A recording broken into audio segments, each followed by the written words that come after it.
કાલાવડમાં સૌ પ્રથમવાર કૃષિ મેળો થવા જઈ રહ્યો છે, જેમની તારીખની આપણે વાત કરીએ તો 4, 5, 6 અને 7 જાન્યુઆરીમાં યોજાવાનો છે.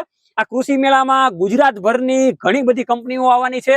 સારી સારી ટેકનોલોજીઓનો ભંડાર પણ ત્યાં આપણને જોવા મળવાનો છે. વધારે માહિતીની આપણે વાત કરીએ તો નીચેના પણ એના કોન્ટેક્ટ નંબર આપેલા છે. સ્ટોલ બુકિંગનું પણ ચાલુ છે. આ કૃષિ મેળો એક એવો કૃષિ મેળો છે કે જ્યાંથી કાંઈ પણ આવક થાય એ આવક સેવા ભાવમાં વપરાવાની છે. એ કેવી સેવા ભાવમાં વપરાવાની છે એ આપણે ડાયરેક્ટ કૃષિ મેળો જે આયોજિત કરી રહ્યા છે એને જ પૂછીએ.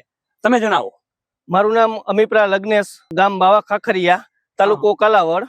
અને આ કૃષિ મેળાનું આયોજન મારા થકી કરવામાં આવ્યું છે. અને બધા ખેડૂતોને આવવા માટે ખાસ મારું આમંત્રણ છે. મારે તમારી પાસેથી કોઈ ફી લેવાની નથી, તો કૃપા કરીને તમે ખાલી જોવા પધારો અને આમાંથી થયેલ નફાના અમે અમુક ટકા હિસ્સો જે આપણા દેશના આપણા શહીદ સૈનિકો થયા છે તેના માટે આપણે વાપરવાના છીએ. માટે મારું ભાવભર્યું તમને બધાને આમંત્રણ છે કે તમે બધા ખાસ જોવા માટે પધારો. તો અમે યુવાન ખેડૂત પુત્રો છીએ, તો આ કૃષિ મેળામાં આપ સૌ પધારો. અમે પણ ત્યાં આવવાના છીએ. અમને પણ મળવાનો તમને સારો એવો લાભો મળશે. જય જવાન જય કિસાન. જય જવાન જય કિસાન.